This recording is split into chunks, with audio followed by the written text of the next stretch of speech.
أعوذ بالله من الشيطان الرجيم بسم الله الرحمن الرحيم ثم الصلاة والسلام على سيدنا محمد وعلى آله وصحبه وسلم تسليما كثيرا. Àtúnkí wa káàbọ̀ sí àkọ́tún ètò Al-GHURABAA tó ń dé sí etí ìgbọ́ wa láti CAN FM 101.5 ní ìlú Ilé-Ifẹ̀. Al-GHURABAA ti gorí afẹ́fẹ́ ilé ètò tí iléeṣẹ́ UL-ARQM Media Productions tí wọ́n pákéjì ní ọ̀sọ̀ọ̀sẹ̀. A kí gbogbo ẹ̀yin olólùfẹ́ wa rí wa níjẹjọ ìpè wá bá a ti ń pé ẹni tí ìkan nínú àwọn ikọ̀ tí ó jẹ́ ọmọọṣẹ́ ní fún UL-ARQM Media Productions tó ti ń gbóhùn sáfẹ́fẹ́ làwọn èèyàn ti ń pè mí kó tó di pé mi náà láǹfààní àti lè pè wórí afẹ́fẹ́. Adúpẹ́ o, ọba tí ọlá rẹ̀ ga jùlọ yóò bá wa ṣe àlékún ìfẹ́ rẹ̀ lórí yín. Bákan náà mo kí gbogbo àwọn onígbọ̀wọ́ wa tí wọ́n jẹ́ kí a lè máa wá sórí afẹ́fẹ́ lọ́sọ̀ọ̀sẹ̀. Abẹ́ Ọlọ́run tó láre ga jùlọ iléeṣẹ́ náà yóò máa tẹ̀wájú kò ní wálẹ̀ o.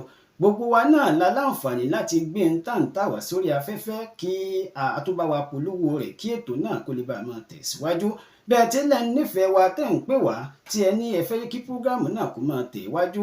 Ọ̀nà kan tó lè gbà kó rí bẹ́ẹ̀ náà ni kí ẹ̀yin náà kẹ́ ẹ kún ètò náà lọ́wọ́ pẹ̀lú kí ẹ gbé àwọn tẹ̀ǹtà nílé iṣẹ́ yín kẹ́ ẹ gbé wá kí a bá yín gbé sórí afẹ́fẹ́. Bí bẹ́ẹ̀ kọ́ ibi tí ètò ń lọ báyìí àti UL-ARQM tí ò bá ti rí onígbọ̀wọ́ ó ṣeéṣe kí Al-GHURABAA kó má lè tẹ̀wájú dáadáa bí a ti ń gbádùn rẹ̀. Ṣùgbọ́n mo mọ̀ wípé gbogbo àwa tá a nífẹ̀ẹ́ sí ẹ̀sìn Ọlọ́run ọba tí a sì fẹ́ jẹ́ kó máa tẹ̀wájú káwọn èèyàn máa jàǹfààní rẹ̀ mọ̀ àpá kúta gìrì láti kún lọ́wọ́ bá a ti jọ máa ń ṣe é bọ̀ náà ní o. Abẹ́ Ọlọ́run tó láre ga jùlọ kọ́lọ́ mọ́ jòjò sọ wa. Síwájú kó tó di wípé a bẹ̀rẹ̀ ètò àwọn mi kí n tún tẹ̀ iwájú dáadáa lónìí gẹ́gẹ́ bí a ti máa ń gbádùn rẹ̀ látẹ̀yìnwá. Ẹ jẹ́ ká lọ sókè lọ́hùn ká gbọ́ nǹkan tí àwọn onígbọ̀wọ́ tí wọ́n ní fún wa mọ̀ bọ̀. Mr. Model College and Kiddies Academy Ilé-Ifẹ̀ ọ̀kan ṣoṣo àràbà tí kì í ṣẹgbẹ́ ẹgbẹ̀rún ọ̀sánsán àtẹ ètò ẹ̀kọ́ òde òní lábẹ́ àmójútó àwọn olùkọ́ tó kó àtàárọ̀ kéwú kíké Quran memorization ó fi máa àwọn ohun èlò ìkẹ́kọ̀ọ́ tí mú kẹ́kọ̀ọ́ wọrí láwọn àyíká tó wuyì ló fa sábàbí táwọn òbí òun alágbàtọ́ fi ń ju ọ̀sàdánkátà sí wọn tíjọba náà sì fún wọn ní àprófà òpèrègèdè ń ṣe làwọn akẹ́kọ̀ọ́ Mr. G máa ń fẹ̀yìn àwọn ojúgbà wọn bẹ́lẹ̀ láwọn ìdíje hostel facility library science ó fi kara school bus wà ní sẹpẹ́ gbogbo akẹ́kọ̀ọ́ tó fẹ́ ṣèdánwò WAEC NECO tàbí NAPTEP ẹ kàn sí Mr. G ọ̀rẹ́ kìnìún àlàyé ẹ̀yin òbí tọ́jọ́ iwájú ọmọ jẹ́lógún ẹ dìde fúyà kẹ́yìn náà mọ́ ọmọ yín lọ Mr. G sáwọn ìpele bíi crèche nursery primary tàbí secondary telephone 0803-383-4850. ilé ẹ̀kọ́ Mr. G wà ní nọ́mbà 43 Ìgboyà street Ilé-Ifẹ̀ bẹ́ẹ̀ ní nọ́mbà 17 Ọ̀ọ̀ni Ìlàrẹ̀ area àti Àwòsùn Fáṣínà Ifẹ̀ Ìbàdàn road Ilé-Ifẹ̀ Ọ̀ṣun state. Mr. G Model College and Kiddies Academy aṣíwájú lẹ́yìn lóòótọ́. The solid solutions wọ́n ń ta 9-in-1 past question and answers èyí tí ó jẹ́ ti WAEC NECO àti GC èyí tí wọ́n ń pè ní platinum series pẹ̀lú àwọn syllabus tuntun dáadáa fáwọn ọmọ tó wà ní SS class bẹ̀rẹ̀ láti SS1 títí dé SS3 pẹ̀lú past questions fún ìdánwò JAMB fún èyíkéyìí ilé ìwé gíga bíi OAU UI UNI Ìlọrin LAUTECH Ẹdẹ títí bẹ́ẹ̀ àti bẹ́ẹ̀ bẹ́ẹ̀ lọ. Ẹ kọjá lọ sí èyíkéyìí ilé ìtajà ìwé bookshop tó bá súnmọ́ yín kí ẹ béèrè ní clear and neat ní àwọn ìwé tó bá ti àgbàlá ilé-iṣẹ́ solid solutions step by step solution ní a fi ń gbé kalẹ̀ lórí kòkó wá sí ní gbogbo ẹ̀. Ẹ̀yin ilé ìtajà ìwé bookshop ilé ìwé girama nílẹ̀ yìí ẹ̀yin òbí àti alágbàtọ́ àtẹ̀yin tẹ́ fẹ́ jẹ́ alágbàtà àwọn ìwé tó ń jáde látàgbàlá ilé-iṣẹ́ solid solutions kò wọ́n sórí ẹ̀rọ ìbánisọ̀rọ̀ 07037470941 kàn sí 07037470941. The solid solutions pẹ̀lú Ọlọ́run ohun gbogbo ní ṣíṣe. ليس الغريب هو الذي فارق الديار وودع الأهل ولكن الغريب هو Ẹ tẹ́tí gbọ́ ìkéde pàtàkì yìí. Tí o bá fẹ́ ra ẹ̀yà kọ̀ǹpútà bíi desktop, keyboard, CPU, mouse tàbí complete set of computer tàbí o fẹ́ ṣe ẹ̀dà PDF soft copy sí ìwé kíkà èyí ò ní book binding tàbí o fẹ́ ṣe ẹ̀dà ìwé àgbélẹ̀kọ rẹ sí soft copy èyí ní typesetting tàbí fún iléèwé àti ilé kéwú tí ó fẹ́ kọ tàbí tẹ ìwé ìdánwò rẹ̀ yálà ní èdè Yorùbá, òyìnbó English tàbí èdè Lárúbáwá Arabic. Ẹ kàn sí iléeṣẹ́ alukoro UL-ARQM Media Productions. Bẹ́ẹ̀ ni a tún ń tẹ ìwé printing clean clear and neat pẹ̀lú owó pọ́ọ́kú. Iléeṣẹ́ alukoro UL-ARQM Media Productions tún ń kọ́ni ní bí a ti ń ṣe àmúlò kọ̀ǹpútà, ìyẹn ní computer training bíi CorelDRAW, Microsoft Word, Excel, graphics design, calligraphy àti bẹ́ẹ̀ bẹ́ẹ̀ lọ. UL-ARQM Media Productions tún ń ta trouser materials bíi chinos, cashmere, 5-star, school uniform, ankara àti kampala. Bákan náà, fún gbogbo ẹni tí ó bá ní àìsàn ara bíi ara yíyún, body itching, ẹ̀fọ́rí túlu, migraine, oyún ìju, fibroid, ìbàdí ríro, waist pain, kí àgọ́ ara ó dẹnukọlẹ̀, weak organ àti bẹ́ẹ̀ bẹ́ẹ̀ lọ. Fún gbogbo ọkùnrin tí kò lè ṣe déédé lọ́dọ̀ ẹlẹ́tọ̀ọ́ rẹ̀, ẹ kàn sí iléeṣẹ́ alukoro UL-ARQM Media Productions. Ẹ̀rọ ìbánisọ̀rọ̀ wọn ní 091 55 11 8848 lẹ́ẹ̀kan sí 091 55 11 8848.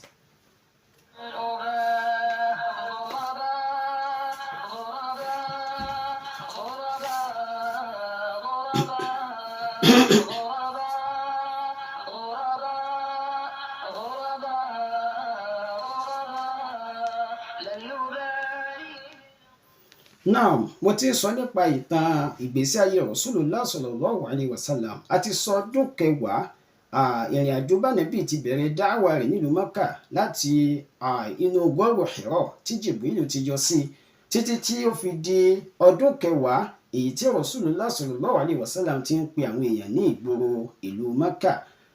Báyìí mo sọ àwọn ìṣẹ̀lẹ̀ èyí tó ń ṣẹlẹ̀ sí Rasulullah, bí àwọn èèyàn ti ń fi ara ní àti bí ó ti kú nílùú Mẹ́kà lọ sílùú Taif. Gbogbo eléyìí ni a ti sọ̀rọ̀. Bákan náà, ọ̀pọ̀lọpọ̀ àwọn tó ti gba Islam nílùú Mẹ́kà àtàwọn tí wọ́n ṣe ọmọ ìlú Mẹ́kà, báwo ni wọ́n ti gba Islam, gbogbo eléyìí náà ni a ti sọ̀rọ̀ lórí afẹ́fẹ́. Àwọn apá kan nínú àwọn tí wọ́n ṣe ọmọ ìlú Mẹ́kà, èyí tí wọ́n jẹ́ 6 ló ń kà láti ìlú Yathrib. Mo sọ fún wa pé ìlú Yathrib, Mẹdina ni wọ́n ń pè ní ìsìn. Nígbà t'Ànábì rìnrìn àjò lọ sí ìlú Mẹdina ni wọ́n tó ń pè nílùú Mẹdina. Yathrib ni orúkọ tí wọ́n ń pè ní ṣáájú. Àwọn 6 nínú ìlú yìí wọ́n ti wá gbọ́ Islam nílùú wọn. Wọ́n wá rìnrìn àjò wá sọ́dọ̀ Rasulullah sallallahu alaihi wasallam láti wá bá Ànábì sọ̀rọ̀. Nínú àwọn 6 òun náà ni As'ad bunu Zurara tí ó jẹ́ ẹ̀yà Banu Najjar. Bákan náà ni Auf bunu al-Harith bunu Rifa'a bunu Afra tó náà jẹ́ ẹ̀yà Banu Najjar. Bákan náà òun náà ni Rafi bunu Malik bunu al-Ajlan tí òun jẹ́ ẹ̀yà Banu Zuraiq, àti Uqba bunu Amir bunu Hadida tí òun jẹ́ ẹ̀yà Banu Salama. Bákan náà ni Uqba bunu Amir bunu Nabi tí òun náà jẹ́ ẹ̀yà Banu Haram bunu Ka'b. Ẹnì kẹfà wọn náà ni Jabir bunu Abdullah bunu Ri'ab tí òun jẹ́ ẹ̀yà Banu Ubayd bunu Ghanimi. Àwọn 6 ni wọ́n wá bá Rasulullah sallallahu alaihi wasallam ní ọdún 11 lẹ́yìn ìgbédìde Rasulullah sallallahu alaihi wasallam. Wọ́n bá òjíṣẹ́ Allah sọ̀rọ̀, wọ́n jọ sọ̀rọ̀ wípé àwọn nífẹ̀ẹ́ láti máa ṣe ẹ̀sìn Islam àti láti kún Ànábì lọ́wọ́ ní ìlú Mẹdina. Tí Ànábì bá kún ìlú Mẹ́kà, kó kúfẹ̀ kan máa bọ̀ wá sí ọ̀dọ̀ àwọn ní ìlú Mẹdina. Àwọn ṣetán láti kún òjíṣẹ́ Allah sallallahu alaihi wasallam láti kún ní ọwọ́. Lẹ́yìn ìgbà tí wọ́n jọ sọ ọ̀rọ̀ eléyìí tán, Ànábì ó fi Islam lọ́wọ́, wọ́n sì gba Islam lọ́wọ́ Rasulullah sallallahu alaihi wasallam. Wọ́n padà sí ìlú Yathrib ní ọdún náà, ní ọdún 11 lẹ́yìn ìgbédìde Ànábì. Lẹ́yìn ọdún tó tẹ̀lé, àwọn 6 yìí, ṣùgbọ́n nìkan nu ò lè ráàyè wá. Ẹni tí ò lè wá nu wọn òun náà ni Jabir bunu Abdullah bunu Ri'ab. Nínú àwọn 6 onìkan ni ò wá. Àwọn 5 yòókù àtàwọn 7 míì, wọ́n jẹ́ 12 ló ń kà, wọ́n wá bá Rasulullah. Eléyìí à ń pè ní Bai'atul Aqaba al-Ula. Yìí ni àdéhùn tí wọ́n ṣe f'Ànábì pé kí Ànábì máa bọ̀, àwọn ṣetán láti tẹ́wọ́ gbà gẹ́gẹ́ bí òjíṣẹ́ Ọlọ́run ọba. Ààyè tí wọ́n ti sọ̀rọ̀ níjọ́ náà lọ́hùn ni wọ́n ń pè ní Aqaba, náà fi ń pè ní Bai'atul Aqaba. Ààyè tí wọ́n ti sọ̀rọ̀ nìyẹn. Àwọn 6 tí mo sọ yìí, yàtọ̀ sí Jabir bin Abdullah tí ò lè pẹ̀lú wọn, àwọn 7 míì náà wá pẹ̀lú wọn. Tí bá ní máa ka gbogbo ọkọ̀ wọn, ó lè má ṣe wá láǹfààní lọ títí, ṣùgbọ́n kíntàn ò lè tẹ̀ wájú dáadáa, ẹ jẹ́ máa bá lọ.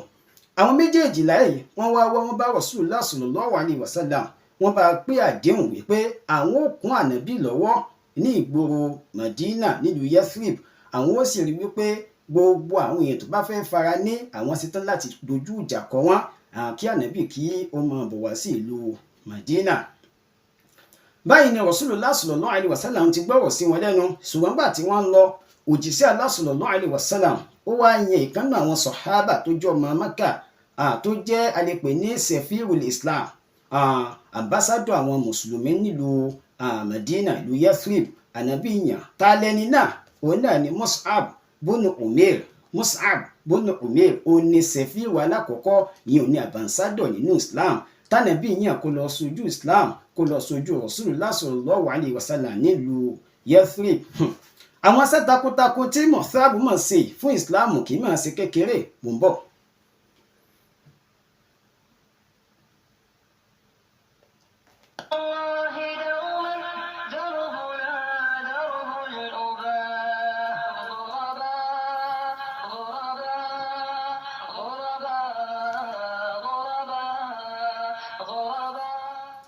nígbà tí Mus'Ab bin Umayr tó dé ìlú Yathrib, mo sọ fún wa wípé níkanú àwọn mẹ́fà tí wọ́n kọ́kọ́ wá nígbà àkọ́kọ́ ṣáájú kí wọ́n tó padà wá láti wá ṣe àdéhùn fànàbí tí wọ́n jẹ́ ìsí ikọ̀ èèyàn 12.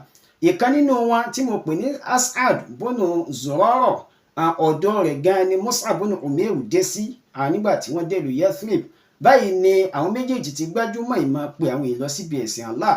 wọ́n fi ẹ̀sìn Ọlọ́run ọba tí ọlá rẹ̀ ga jùlọ wọ́n fi ń han àwọn èèyàn nílùú Mẹdina. àwọn èèyàn wá bẹ̀rẹ̀ sí ń gba Islam débi pé kò sí inú ilé kan nílùú Mẹdina àfi ká rí mùsùlùmí nínú ilé náà. báyìí ni Islam ti tàn kálẹ̀ síwájú kó tó di wípé Rasulullah sallallahu alaihi wasallam kò nílùú Mẹ́kà lọ sí ìlú Yathrib. báyìí ni Islam ti di tí ó ti fọ́nkálé fọ́nká oko ní ìlú Yathrib. díẹ̀ nínú àwọn iṣẹ́ tí Mus'Ab bin Umayr ṣe, ẹ jẹ́ kí n ka díẹ̀ fún wa. àwọn tó sì gba Islam lọ́wọ́ Mus'Ab bin Umayr wọ́n máa ṣe kékeré. kódà nínú àwọn tó jẹ́ wípé ọmọ àlùjánnà tó jẹ́ wípé wọ́n bá Mus'Ab bin Umayr kọ́wọ́ rìn láti gba Islam wọ́n máa wà ń bẹ́ẹ̀. ní ọjọ́ kan As'ad bónú Zurara àti Mus'Ab bin Umayr àwọn méjèèjì jọ jáde. gẹ́gẹ́ bí jẹ́ sí pé Mus'Ab ambassador ni kò kì í sọmọ ìlú, ṣùgbọ́n ẹni tó dé sọ́dọ̀ rẹ̀ òun náà ní mú káàkiri inú ìlú. wọ́n wá dé ẹ̀yà Banu Abdul Ashhal, wọ́n tún dé inú ẹ̀yà Banu Dhafar. ẹ̀yà méjèèjì òun ni wọ́n lọ sí agboolé wọn níjọ́ náà lọ́hùn. nígbà tí wọ́n dé àyè, arákùnrin kan tá ń pè ní Sa'd bónú Mu'adh àti Usaid bónú Hudayr, àwọn méjèèjì wọ́n wá rí Mus'Ab bin Umayr àti As'ad bin Zurara, àwọn méjèèjì tí wọ́n jókòó láti máa báwọn èèyàn sọ̀rọ̀ Ọlọ́run, wọ́n fẹ́ máa gbà àwọn èèyàn níyànjú láti gba Islam. báyìí ni Sa'd bin Mu'adh ó wá sọ fún Usaid wípé ó yá gbéra báyìí kó nǹkan ìjà rẹ̀ kó lọ bá àwọn ọkùnrin méjèèjì tó dúró sọ̀kan, kó lọ fi ìyà tó dọ́gbin kó lọ fi jẹ àwọn méjèèjì, kó nà wọn kó rí pé ó lé wọn jáde kúrò nínú ìlú tí wọ́n wà yìí, torí pé wọ́n wá fẹ́ máa fi ẹ̀sìn míì wọ́n fẹ́ máa fi hàn àwọn èèyàn. báyìí ni arákùnrin tí a pè ní Usaid bónú Hudayr bó ti gbéra nù láti lọ sí ọ̀dọ̀ Mus'Ab bin Umayr àti As'ad bónú Zurara. nígbà tó dé ọ̀dọ̀ wọn, ó lé mọ́ wọn, ó halẹ̀ mọ́ wọn, ó dojú ìjà kọ wọn láti fi ìyà jẹ wọn, láti fi ara ní wọn. báyìí ni Mus'Ab bin Umayr pẹ̀lú pẹ̀lẹ́pẹ̀lẹ́ ló bá sọ fún arákùnrin náà wípé aw tajlisu wa tasma', sọ tiẹ̀ jókòó náà kó tiẹ̀ gbọ́ nǹkan tí mo bá fẹ́ sọ. tó bá yẹ pé nǹkan tí mo bá sọ fún ọ bá tẹ́ ọ lọ́rùn, a jẹ́ pé kó o gbà. tí o bá sì tẹ́ ọ lọ́rùn, a jẹ́ pé nígbà náà o láǹfààní láti kọ̀ fún wa níbi nǹkan tí òun kọ́ dí wa pé kí a má ṣe. arákùnrin tí a pè ní Usaid bónú Hudayr ó wá nítọ̀ in tó sọ dáadáa, jẹ́ ń jókòó kí n gbọ́ nǹkan tí òun mú wá ná. báyìí ló ṣe wá jókòó, òun náà ni Mus'Ab bin Umayr ó bẹ̀rẹ̀ sí ń ṣe wáàsí fún un. ó ń sọ gbogbo ń tànàbí fi mọ̀ wá nínú àwọn ìmọ̀ ẹ̀sìn, nínú àwọn ẹ̀kọ́ tó jẹ́ wípé kò sí onílàákéèyàn tí ó gbọ́ tí ò ní mọ̀ wípé ojúlówó ọ̀rọ̀ lélẹ̀. ó ń kọ̀ fún wa ká má jẹun òkú ń bété torí ìnira àtàìsàn tá a lè kó. ó kọ̀ fún wa ká máa bá àwọn obìnrin wa lò bí ìgbà wípé ẹrú lásán ni wọ́n, ká bọ́ wọn sí òhò níta gbangba àti kí a máa fi wọ́n jó láàrin àwùjọ, ká má mu ọtí débi pé yóò pa làákàyè wa, ká má máa jẹ́ kálíbà má máa mọ ẹ̀tọ́ ẹni tó jẹ́ wípé ó lẹ́tọ̀ọ́ lọ́dọ̀ wa. Mo sọ fún wa níjọ́ kìíní àná wípé nílùú Yathrib ẹ̀yà méjì péré òun náà ni wọ́n wà ń bẹ̀. Ẹ̀yà alákọ̀ọ́kọ́ òun náà ni al-Aws àti Khazraj, ṣùgbọ́n àwọn méjèèjì ọ̀pọ̀lọpọ̀ nù àwọn tírà ìtàn ló jẹ́ ó yé wa wípé wọ́n ja ogun láàrin ara wọn fún odidi 120 years 120 years òun ni wọ́n fi jagun. Bẹ́ẹ̀ sì ni àwọn méjèèjì ẹ̀yà méjèèjì wọn bàbá kan ìyá kan náà ló bí wọn. Bàbá wọn láti ìlú Yemen ní ẹ̀yà Sábà òun ni bàbá wọn ti jáde, bẹ́ẹ̀ náà ni ìyá wọn náà, ṣùgbọ́n tí nǹkan kékeré bá ti bẹ́ẹ̀lẹ̀ láàrin wọn báyìí ni wọ́n máa ń bára wọn ja ogun tó lágbára púpọ̀. Ṣùgbọ́n gbà tí eléyìí ṣẹlẹ̀ tánàbí wá di wípé ó ń rán aṣojú wá sínú ìlú Mẹdina láti máa kọ́ àwọn èèyàn lẹ́kọ̀ọ́ ẹ̀sìn, lára nǹkan tí Mus'Ab ibn Umayr ti ń tọ́ka fún àwọn èèyàn tó gba Islam. Báyìí ni ó ti wá káyà al-Qur'ani, ó kà fún Husayd. Nígbà tó káyà Qur'ani fún Husayd ibn Hudayr, báyìí ni ọkàn rẹ̀ ti rọ̀ fún Islam. Ló wá bi Mus'Ab ibn Umayr wípé kí lèyìn ó ṣe náà bẹ́yẹn bá tiẹ̀ fẹ́ gba ẹ̀sìn tẹ́ mú wáyé gan, kí ni nǹkan tẹ́yìn ó ṣe, kí ni màá ṣe tí ń fi di mùsùlùmí.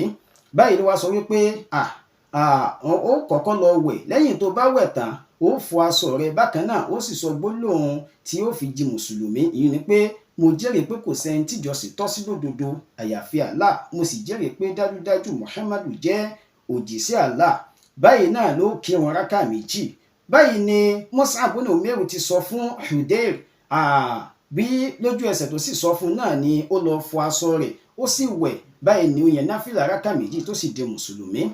Lẹ́yìn eléyìí ó ní Usayd ibn Hudayr wá ń sọ fún Mus'Ab ibn Umayr wípé arákùnrin kan bẹ lẹ́yìn mi tó jẹ́ pé tó bá ilé gba Islam kò sẹ́nì kankan nínú fámìlì rẹ̀, kò sẹ́nì kankan tí ó ṣẹ́kù ní agboolé wọn àfi káwọn náà gba Islam. Ẹni tí mò ń sọ fún ọ náà ni Sa'd ibn Mu'adh. Tó bá ilé gba Islam gbogbo ìdílé wọn náà ni wọ́n gba Islam. Jẹ́ mú ọ dé iwájú wọn ń bọ̀. Bismillahirrahmanirrahim. Gbogbo òbí tó bá fẹ́ yìí pélé ìgbéga àwọn ọmọ wọn láyé, irú wọn kì í fètò ẹ̀kọ́ àwọn ọmọ wọn jáfara rárá o. Tí a bá wọn fún ìpàdé ẹ sáyìn eléyìí. dára fún àwọn ọmọ No. ilé ìwé tó mọ̀ nípa bí a ṣe ń kọ́ ọmọ. So as at November 12, outstanding is 25,000. So kí ṣe pé bẹ́ẹ̀ fẹ́ sanwó ẹ fẹ́ kọ́kọ́ clear gbogbo 25 tó kù lẹ́yìn ẹ get right. So iṣẹ́ yín tún ti bẹ̀rẹ̀ láti 19. Okay. So science yìí. Wọ́n á kọ́ àwọn ọmọ wa ní Al-Qur'an pẹ̀lú tẹ̀wé àti èdè Lárúbáwá fún gbogbo òbí tó bá fẹ́ ṣe àṣeyọrí níbi ètò ayé àti ọ̀rọ̀ ẹ̀sìn fún àwọn ọmọ wọn. Wonderful Path Islamic Academy ni wọ́n mú àwọn ọmọ wọn lọ. Gbogbo bá wá jìnnà ìlàkìjì kó.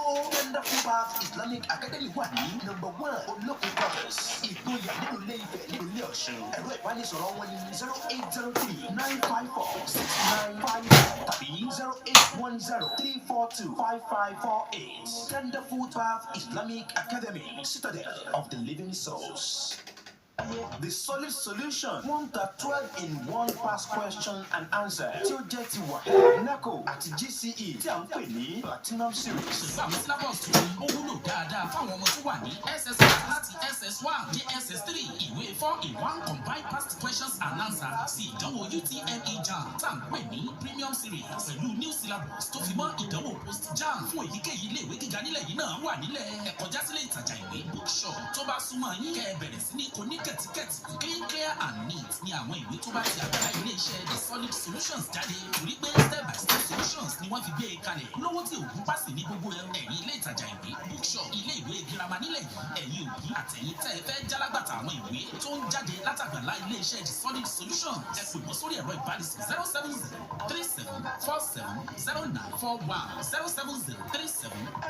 070-3747-0941 The Solid Solutions pẹ̀lú Ọlọ́run ohun gbogbo ní ṣíṣe.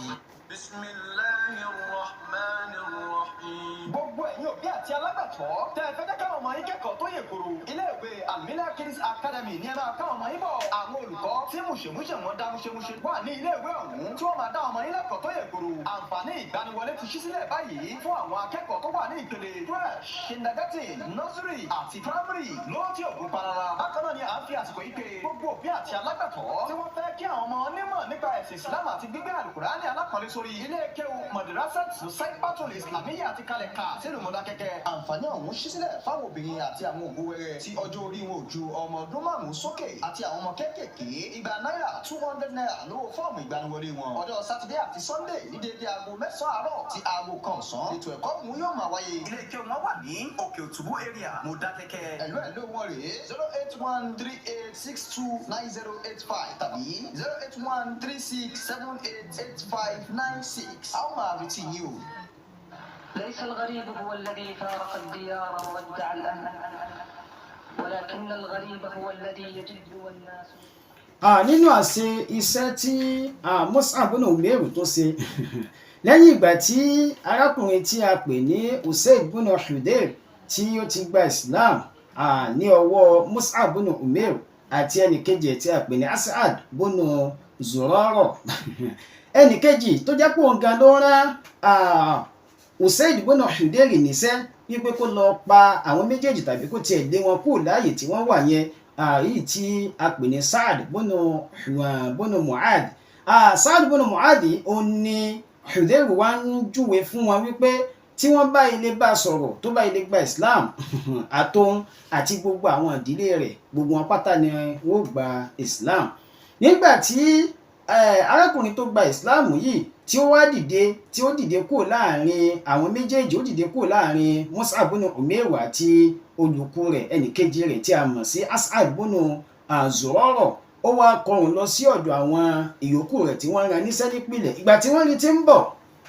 báyìí ni Sa'd bin Hudayr báyìí ni Sa'd ló ṣe bẹ̀rẹ̀ tí ń sọ̀rọ̀ wípé bẹ́ẹ̀ tí ń wo Usayd yìí ó dàbí gbà pé ojú tí fi ń bọ̀ wáyé ó ti yàtọ̀ sí ojú tó fi kúrò lọ́dọ̀ wa o kó máa lọ jẹ́ sí pé ó ti lọ gba Islam lọ́wọ́ àwọn arákùnrin bẹ́ẹ̀ ni Sa'd bin Mu'adh ló ṣe dojú kọ Usayd bin Hudayr wípé kí ló ṣẹlẹ̀ níbi tó lọ nígbà wá dọ́dọ̀ àwọn ló wá ṣàlàyé fún wọn wípé ẹni táwọn arákùnrin méjèèjì mú wá èmi ò rá burú ń bẹ o kódà ẹni tí wọ́n mú wá yìí ó dáa kí n gbà yìí nímọ̀ràn wípé ẹ má ṣe kọdí wọn níbi kí wọ́n máa jẹ́rú sẹ́bẹ̀ fáwọn èèyàn inú bí Sa'd bin Mu'adh ìjọ náà lọ́hùn wípé àwọn pé kó lọ fúnlẹ̀ máwọn èèyàn kó lè má wọn ṣùgbọ́n nígbà tó jókòó pẹ̀lú wọn ó tún wá padà gba Islam bẹ́ẹ̀ pé bẹ́ẹ̀ náà sì rí nù bọ́lọ̀ tí ń rọ kan gbogbo àwọn tí wọ́n ń gba Islam nítorí pé tí Islam mú wá náà lọ́nà àbáyọ síṣòro ìṣẹ̀mí ayé wọn ẹ rí i pé mo ń sọ nípa àwọn tó gba Islam lọ́wọ́ Rasulullah sallallahu alaihi wasallam bó ni wọ́n ti gba Islam ẹ wo arákùnrin kan tí wọ́n ń pè ní Tufail bin Amru ad-Dawsi nínú àwọn àgbàlagbà tó sì lówó tó tún jẹ́ akọrin ní ìlú Yathrib ni ó sì máa ń wá ní ọdọọdún wá sílùú Mákà láti wá ṣiṣẹ́ hajj a máa wá láti wá ṣiṣẹ́ hajj mo ṣàlàyé bí wọ́n ti máa ń ṣe hajj wọn nígbà náà lọ́hùn nígbà òye tó ti dé inú ìlú ó kù díẹ̀ kó dé ìlú Mákà àwọn Quraishi ti wá mọ̀ wípé tí arákùnrin ìbá ilé gbọ́ ọ̀rọ̀ lẹ́nu Rasulullah ó súnmọ́ kó gba Islam tó bá sì lè gba Islam in tó túmọ̀ sí ni wípé omi ti ń tán lẹ́yìn ẹja àwọn díẹ̀díẹ̀ nu tó bá ilé padà sílùú Yathrib gbogbo àwọn ẹ̀yà rẹ̀ pátá ni ó gba Islam tó bá sì ti gba Islam a jẹ́ wípé àwọn ò lágbára kankan mọ́ lórí Rasulullah kí wọ́n náà fẹ́ ṣe wọ́n wá sáré lọ sí odi ìlú wọ́n sáré lọ sénà mọ́ arákùnrin tí mo pè ní Tufail wọ́n lọ sénà mọ́ lójú ọ̀nà wọ́n dá jókòó wọ́n la mọ̀pọ́jọ̀gbọ́n èèyàn ní ọ́ ẹni tó ti ní ìrírí tó pọ̀ ní ọ́ akọrin ní gbogbo àgbáyé ní ọ́ kò sílùú tó